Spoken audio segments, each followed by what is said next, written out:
নমস্কার, জয় মা। সকলকে স্বাগত জানাই।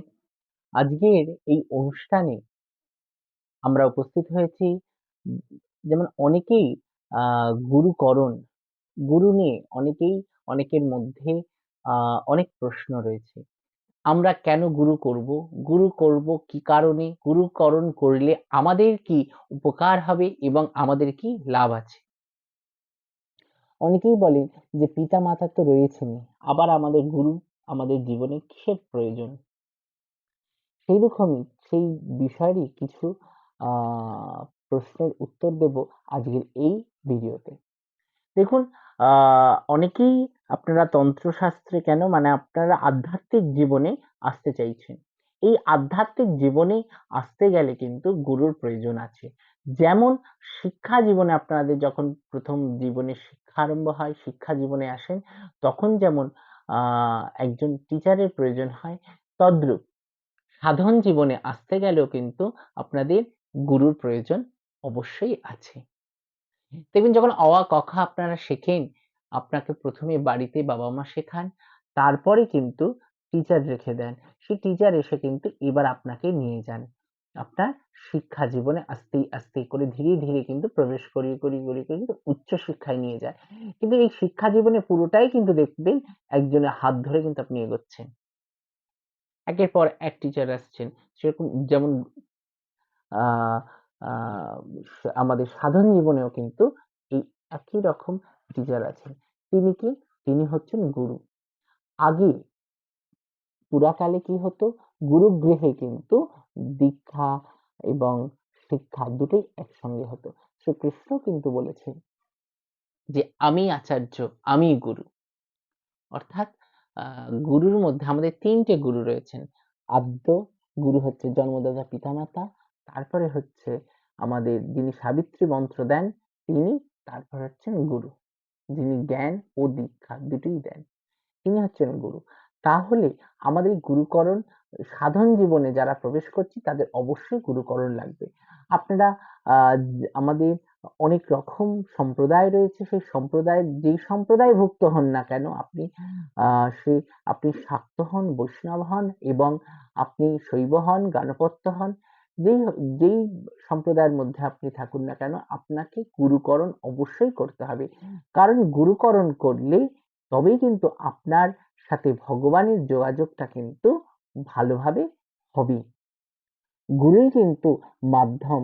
শিষ্য আ সাথে ঈশ্বরের কিন্তু মিল বন্ধন করিয়ে দেন। তিনি হচ্ছেন গুরু।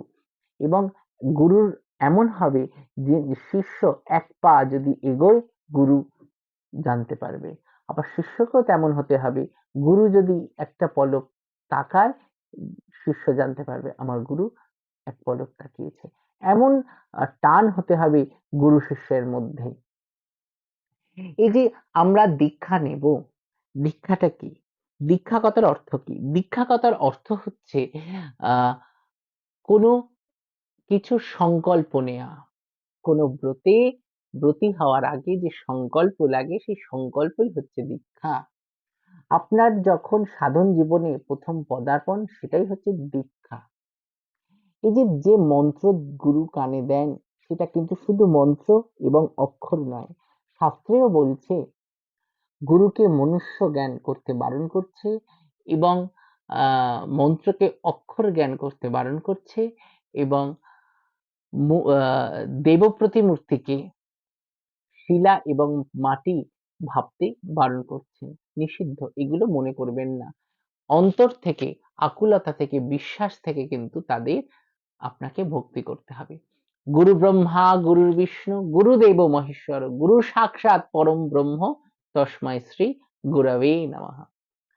এই যে গুরুদেবের প্রণাম মন্ত্র, গুরু ব্রহ্মা, গুরু বিষ্ণু, গুরুদেব মহেশ্বর, গুরু সাক্ষাৎ পরম ব্রহ্ম, তস্মাই শ্রী গুরবে নমঃ। এই যে গুরু রূপ ধরেই কিন্তু হরি এসেছেন এবং এই গুরুর মাধ্যম থেকেই কিন্তু এই জনসাধারণের জীবনের যত ত্রিতাপ জ্বালা সে ত্রিতাপ জ্বালা উদ্ধার করেন কিন্তু একমাত্র গুরু। তাহলে এই যে মন্ত্র নেব, এই যে মন্ত্র দেন গুরু, সেই মন্ত্রের দ্বারাই কিন্তু শিষ্যের কানে যখন মন্ত্রটা দিচ্ছে কান থেকে কিন্তু নাভিতে গিয়ে সেই মন্ত্র আসছে। শিষ্য যখন মন্ত্র উচ্চারণ করে তখন নাভি থেকে মন্ত্রটা উচ্চারণ করতে হয় স্ট্রেট হয়ে বসে। এই যে জপ করছে অর্থাৎ বীজটা তো বপন করে দিয়েছে, তার জন্য তো বীজ মন্ত্র বলা হয়। এই যে বীজটা বপন করে দিল, এবার গাছ, চারা, তারপরে গাছ, তারপরে গাছের থেকে ফল আসবে, সিদ্ধ যখন হয়ে যাবে সাধনায় শিষ্য। তাই গুরু যখন মন্ত্র দেন, শুধু মন্ত্র দেন না, তিনি শিষ্যের শরীরে একটি শক্তি সঞ্চার করে দেন এই মন্ত্রের দ্বারা। যেমন একটি প্রদীপ থেকে আরেকটি প্রদীপ প্রজ্বলন হয়, সেই একটি প্রদীপ থেকে আরেকটি প্রদীপ প্রজ্বলন করাই হচ্ছে হলো দীক্ষা। অর্থাৎ একটা অন্ধকারময় জীবন, অজ্ঞানতার অন্ধকারে রয়েছে যে জীবন, তাকে আলোকময় করছেন আরেকটি আলোকিত পূর্ণ একটি মানুষ। এই যে একটি মানুষ, এটি হচ্ছে আমাদের চর্মচক্ষে তিনি মানুষ, তারও জরা ব্যাধি সব রয়েছে। এই মানব দেহ ধারণ করেছেন বলে তার আমাদের মতনই খিদে পাবে, আমাদের মতন শীত লাগবে, গরম লাগবে, সব হবে। তিনি মানব। মানুষ জীবনে যা যা আছে তার সাথেও ঘটবে, কিন্তু তা বলে কিন্তু মনুষ্য জ্ঞান করা মোটেও যাবে না, মোটেও যাবে না। কারণ গুরু হচ্ছেন স্বয়ং ঈশ্বর। গুরু গুরুকে সবসময় অন্তরে রাখবেন, মাথায় রাখবেন। গুরুকে কখনো ভাববেন না যে গুরু আমাদের মতনই মানুষ। গুরুকে মনুষ্য জ্ঞান করলে কিন্তু নরক গমন করতে হয়। অনেকে দেখবেন দীক্ষা নিয়ে মন্ত্র আবার ত্যাগ করে দিচ্ছে, তাহলেও কিন্তু নরক গমন করতে হয়। অর্থাৎ মন্ত্র ত্যাগ করা যাবে না। আপনি গুরুকরণ করতে পারেন, আপনি বিভিন্নভাবে আপনি আরো এগোতে পারেন। এক গুরুর কাছ থেকে সেই শিক্ষা আপনি পেলেন না, আপনাকে আবার আরেকজনকে গুরুকরণ করতে হচ্ছে, কিন্তু পূর্বের গুরুকে কিন্তু ত্যাগ করে কিন্তু আবার গুরুকরণ করা যাবে না। তাহলে কিন্তু শাস্ত্রে সেটা পাপ বলা হচ্ছে। শাস্ত্রবিহিত কোনো কর্ম করা যাবে না। তাহলে এই যে গুরুকরণ, তিনি শিষ্যের শরীরে শক্তি সঞ্চার করে দিচ্ছে, তার সাথে আর কি করছে? একটি অন্ধকারময় জীবনকে আলোকময় করে দিচ্ছে। আপনাকে এমন একজন ব্যক্তি আলোক আলোকিত করতে পারে, তিনি হচ্ছেন গুরু, যিনি পূর্বেই আলোকময়। তাই আপনাদের জীবনে প্রথম কাজ হচ্ছে হলো গুরুকরণ করা। এই গুরুকরণ করা হচ্ছে হলো সংস্কার। এই দীক্ষাও একটি সংস্কার। জন্ম না যায়তে শুদ্ধ সংস্কারেণ ভবেদ্বিজ। অর্থাৎ এই সংস্কারের মধ্যে দিয়েই কিন্তু সাধন জীবনে সমস্ত অধিকার কিন্তু প্রাপ্ত করতে পারবেন বিভিন্নভাবে সাধনা করা। গুরুমুখী বিদ্যাতেই কিন্তু সাধন সিদ্ধি হয় এবং সাধন জীবনে এগোনো যায়। বই পুস্তক দেখে কিন্তু কোনো রকম ভাবে আপনারা কিন্তু আপনাদের সাধন সিদ্ধি করতে পারবেন না। বইয়ের মন্ত্র মন্ত্রই মন্ত্র, কিন্তু গুরুর মুখ থেকে যখন মন্ত্রটা আসছে সেই মন্ত্রটি সিদ্ধ, অর্থাৎ প্রাণ প্রতিষ্ঠিত সেই মন্ত্রের মধ্যে। অর্থাৎ স্বয়ং শিবই সেই মন্ত্র আপনাকে প্রদান করছেন। গুরু হচ্ছে শিব স্বরূপ। তাই গুরুকে মনুষ্য জ্ঞান কখনো করবেন না। প্রত্যেকটি মানুষের জীবনে এই দীক্ষার প্রয়োজন ভীষণভাবে আছে।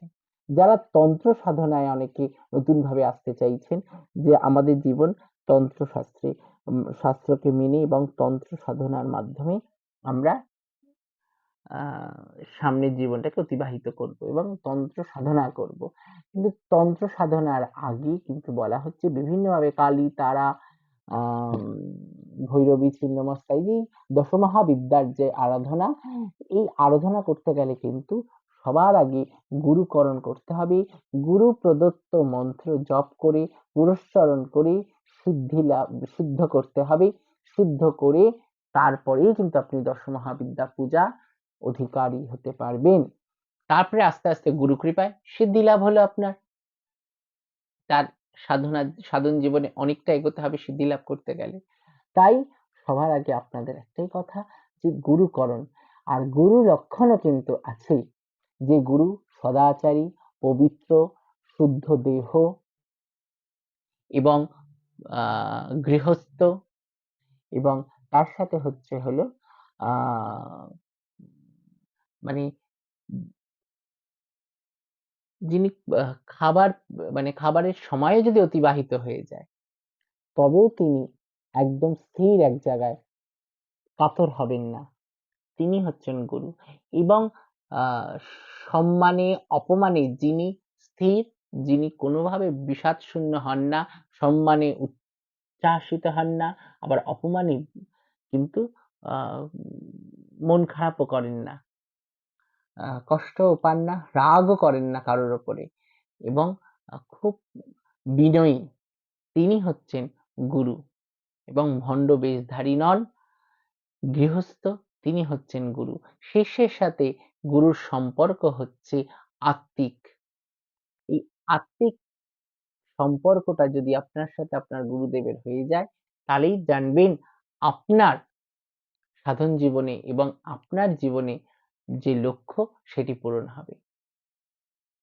তাই গুরুকরণ করতে গেলে এই লক্ষণগুলো আপনারা একটু খেয়াল করে নেবেন। যে ব্যক্তির মধ্যে এই লক্ষণ আছেন তাকেই কিন্তু আপনারা গুরুকরণ করবেন। আজ এই পর্যন্ত, আবার আরেকদিন আরো কিছু আহ বিষয় নিয়ে আপনাদের সাথে আবার আলোচনা হবে। নমস্কার, জয় মা, ভালো থাকবেন।